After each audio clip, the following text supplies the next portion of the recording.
नमस्कार दोस्तों, मैं डॉक्टर रियाज भदौरिया। हमारी यूट्यूब चैनल पर आप सभी का स्वागत है। दोस्तों, आज हम संप्रेषण की बात करेंगे, कम्युनिकेशन की। संप्रेषण के सभी पहलुओं पर हम चर्चा करेंगे। संप्रेषण के छोटे से छोटे कॉन्सेप्ट को हम क्लियर करेंगे। अगर हमारा ये वीडियो आप पूरा देखेंगे तो निश्चित रूप से संप्रेषण के प्रति कॉन्सेप्ट आपका क्लियर होगा। तो आइए हम चलते हैं अपने टॉपिक पे। उसके पहले हम आपसे एक रिक्वेस्ट करेंगे कि अगर आप हमारे चैनल को सब्सक्राइब नहीं किए हैं तो हमारे चैनल को सब्सक्राइब कर लें, अपने मित्रों को शेयर करा करें, अगर पसंद आए तो उसे लाइक किया करें। तो आइए चलते हैं अपने हम टॉपिक पे। तो हम कम्युनिकेशन की बात करते हैं आज, संप्रेषण की। तो कम्युनिकेशन, एक प्रश्न बनता है कि कम्युनिकेशन शब्द की उत्पत्ति किस भाषा से हुई है और किस शब्द से हुई है। तो कम्युनिकेशन शब्द की उत्पत्ति जो है लैटिन भाषा के कम्युनिस शब्द से हुई है। कम्युनिस शब्द जो है ये लैटिन भाषा का शब्द है, इसी से अंग्रेजी भाषा का कम्युनिकेशन बना है। अब हम आगे चलते हैं। एक संप्रेषण की एक बहुत अच्छी परिभाषा है, उस परिभाषा से हम संप्रेषण को समझ सकते हैं बहुत अच्छे ढंग से। तो संप्रेषण सूचनाओं एवं समझ को, देखिए दो चीज़ें हैं यहाँ पर दिया हुआ है इस परिभाषा में, सूचना एवं समझ। अगर किसी सूचना को हम एक जगह से दूसरी जगह पहुँचा देते हैं, अपने पास से किसी सूचना को दूसरे तक हम पहुंचा देते हैं, या कि अपनी समझ को हम दूसरे तक पहुंचा देते हैं, इसीलिए देखिए कितनी बेहतरीन परिभाषा है कि संप्रेषण सूचनाओं एवं समझ को एक व्यक्ति से दूसरे व्यक्ति तक पहुंचाने की क्रिया है। ये बेहतरीन परिभाषा कीथ ने दिया था। अब आगे हम चलते हैं। संप्रेषण की प्रक्रिया, प्रोसेस ऑफ कम्युनिकेशन और एलिमेंट ऑफ कम्युनिकेशन। तो संप्रेषण की जो प्रक्रिया है वही सारे संप्रेषण के तत्व भी हैं, संप्रेषण के एलिमेंट भी हैं। तो सबसे पहले तो होता है सूचना दाता, जो सूचना देने वाला होता है। दूसरा है सूचना। तीसरा है सूचना का माध्यम, किस माध्यम से सूचना को भेजा जा रहा है। फिर चौथा है सूचना प्राप्तकर्ता, जो सूचना प्राप्त करने वाला होता है। और अंतिम में होता है प्रतिपुष्टि। ये 5 चरण, मुख्य चरण हैं संप्रेषण की प्रक्रिया की, या संप्रेषण के तत्व कहिए। इसमें से एक प्रश्न बहुत अच्छा बनता है। इसमें देखिए सारे प्रश्न जो हैं समझ पर आधारित हैं, कॉन्सेप्ट क्लियर होने पर आधारित हैं। तथ्यात्मक प्रश्न बहुत इसमें नहीं है जो हमने आज बनाया है, और इसी कारण आपकी समझ का विकास हो सकेगा। उक्त प्रक्रिया में जो संप्रेषण की प्रक्रिया है, जो संप्रेषण के तत्व हैं, इनमें से अगर पूछा जाए कि उद्दीपक कौन है। अब देखिए सबसे पहले उद्दीपक, हमने मनोविज्ञान की क्लासेस में हमने उद्दीपक बताया है। उद्दीपक क्या है, उद्दीपक की चर्चा किया है हमने। उद्दीपक वह स्थिति है, वह वस्तु है जिससे कुछ व्यक्ति करने के लिए तैयार हो जाए, जिससे मन में कुछ चलने लगे, वो उद्दीपक है। जिससे कुछ प्रतिक्रिया व्यक्त करने का मन करे, जिससे व्यक्ति कुछ प्रतिक्रिया व्यक्त करना चाहता है, वो है उद्दीपक। जिसको देखकर, जिसको सुनकर आपके मन में कुछ कहने, आप की जिज्ञासा उत्पन्न हो, वो है उद्दीपक। तो उक्त प्रक्रिया में उद्दीपक क्या है? तो अब देखिए, सूचना ही एक ऐसी चीज़ है, इसमें सभी चीज़ पांचों को देख लीजिए तो इसमें सूचना एक ऐसा पॉइंट है, एक ऐसा तत्व है जिससे कि पाने के बाद व्यक्ति कुछ करेगा या कि उस सोचेगा। सूचना से हो उसका विचार परिवर्तन होगा, सूचना से वह कोई क्रिया करेगा।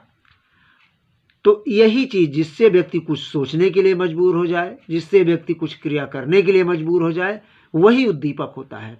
तो इसमें उद्दीपक देखिए सूचना है, उक्त प्रक्रिया में उद्दीपक है तो वो है सूचना। बहुत बेहतरीन प्रश्न है, ऐसे प्रश्न पूछे जाते हैं। अब देखिए, जो संप्रेषण की प्रक्रिया है, जो संप्रेषण के तत्व है, उसमें फीडबैक कौन प्रदान करता है, फीडबैक कौन प्रदान करेगा। अब देखिए फीडबैक क्या है। फीडबैक यह है कि सूचना प्राप्त करने वाला किस सीमा तक समझा, किस सीमा तक वो सूचनाओं को ग्रहण किया, ये वही बताएगा जो सूचना प्राप्त करता है। इसलिए इस प्रक्रिया में फीडबैक कौन प्रदान करता है, अगर इस प्रकार का प्रश्न आए कि संप्रेषण की प्रक्रिया में फीडबैक कौन प्रदान करता है, तो वो है सूचना प्राप्त करने वाला। यही बताएगा फीडबैक कि कहाँ तक उसने प्राप्त किया, ज्ञान को, सूचना को, समझ को कहाँ तक प्राप्त किया, ये सूचना प्राप्त करता ही, सूचना ग्राही ही बता सकता है। अब हम बात करते हैं संप्रेषण के प्रकार। तो संप्रेषण के प्रकार जो हैं, इनको मुख्य रूप से दो भागों में वर्गीकृत किया गया है। पहला तो शाब्दिक संप्रेषण और दूसरा अशाब्दिक संप्रेषण। अब देखिए, शाब्दिक संप्रेषण का मतलब जिसको हम शब्दों में लिख सकते हैं अथवा बोल सकते हैं। शब्दों में लिखें अथवा बोलें, वो शाब्दिक संप्रेषण है। तो एक तो मौखिक और दूसरा लिखित। शाब्दिक संप्रेषण के दो प्रकार हैं। पहला मौखिक, मौखिक को भी हम शब्दों में व्यक्त करते हैं, और दूसरा है लिखित, लिखित को भी हम शब्दों में ही व्यक्त करते हैं।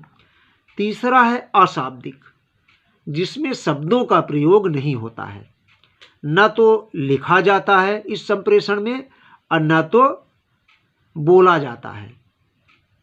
इसमें संकेत किया जाता है, इशारा किया जाता है। हाथों का इशारा भी हो सकता है, अपने शरीर का इशारा भी हो सकता है, अपनी आँखों का भी इशारा हो सकता है, अपनी मुख मुद्रा का भी इशारा हो सकता है।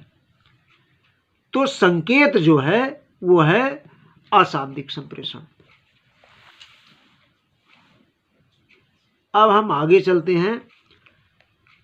अब देखिए, ये सारी क्या चीजें हैं, ये शैक्षिक तकनीकी संप्रेषण जो है शैक्षिक तकनीकी के अंतर्गत आता है।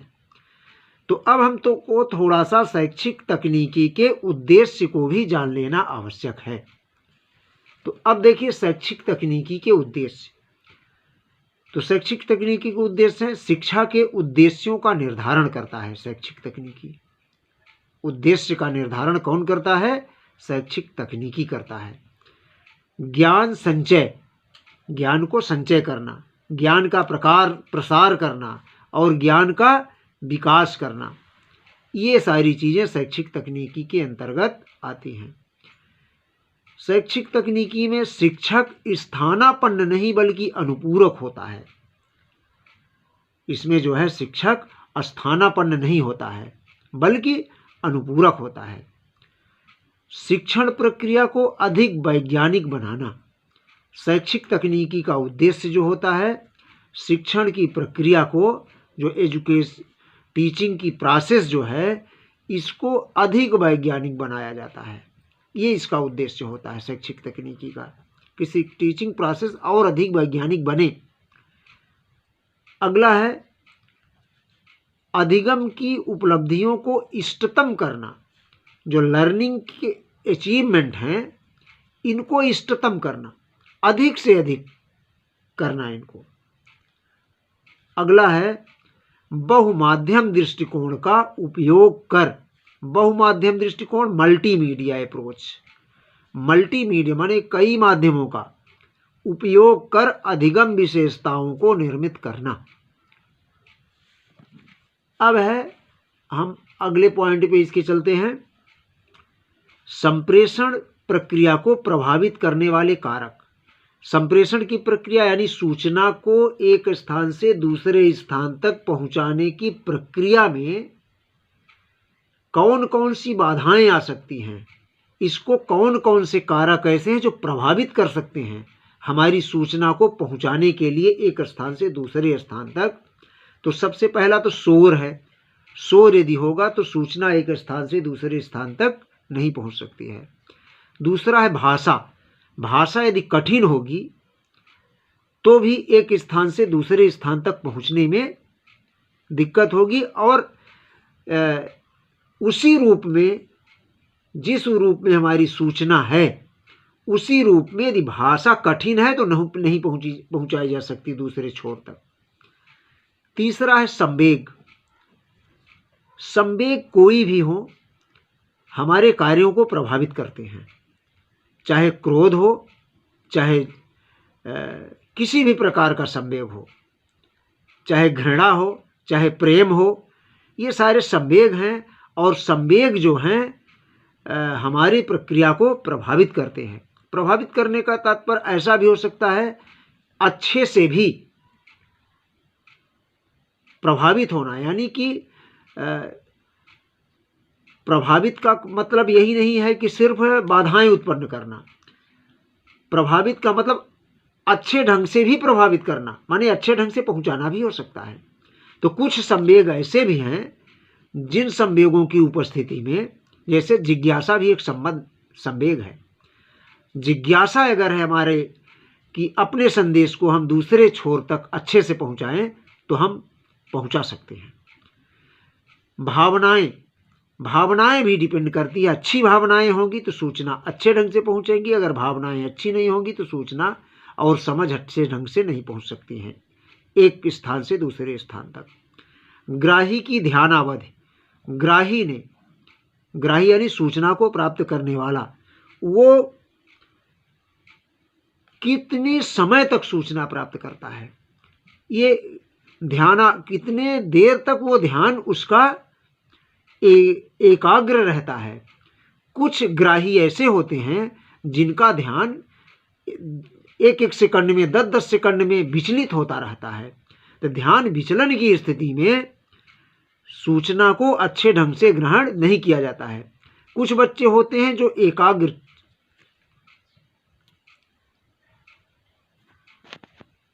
कुछ बच्चे ऐसे भी होते हैं जो एकाग्र चित्त करके उनका ध्यान कुछ देर तक एकाग्र रहता है, वो सूचना को अच्छे ढंग से प्राप्त कर लेते हैं। तो ये भी ग्राही की ध्यानावधि भी जो है ये संप्रेषण प्रक्रिया को प्रभावित करता है। अस्पष्ट शब्द। कुछ लोग ज्ञान तो बहुत है लेकिन शब्दों की स्पष्टता अच्छी नहीं है, अस्पष्ट शब्द बोल देते हैं, कभी हकलाते हैं। ऐसी स्थिति में संप्रेषण सही ढंग से नहीं हो सकेगा। अरुचि। किसी विषय वस्तु पर अरुचि है अगर, तो भी सूचना को अच्छे ढंग से संप्रेषित नहीं किया जा सकता है। अगर हम नेटवर्क के माध्यम से अगर सूचना प्रदान करना चाहते हैं, वीडियो कॉन्फ्रेंसिंग के द्वारा प्रदान करना चाहते हैं, तो अगर नेटवर्क अच्छा नहीं है तो सूचना अच्छे ढंग से प्रदान नहीं की जा सकती है, प्रेषित नहीं की जा सकती है एक स्थान से दूसरे स्थान तक। दूसरा है खराब डिवाइसेस। अगर हमारा सूचना चाहे हम अपने लैपटॉप से भेज रहे हों, चाहे मोबाइल से भेज रहे हों, चाहे कीपैड मोबाइल से भेज रहे हों, चाहे स्मार्टफोन से भेज रहे हों, अगर हमारा डिवाइस, हमारा सेट खराब है जिससे हम सूचना भेज रहे हैं, तो भी संप्रेषण सही ढंग से नहीं हो पाएगा। तो दोस्तों, इस तरह से आज का हमारा जो संप्रेषण पर जो आज हमारी व्याख्या थी, वो हमें उम्मीद होगी कि आप तक अच्छे से संप्रेषित हुई होगी, अच्छे से आप हमारी सूचनाओं को प्राप्त कर सके होंगे और समझ सके होंगे। तो इसी के साथ दोस्तों, आपको इतनी देर तक हमें सुनने के लिए बहुत बहुत धन्यवाद।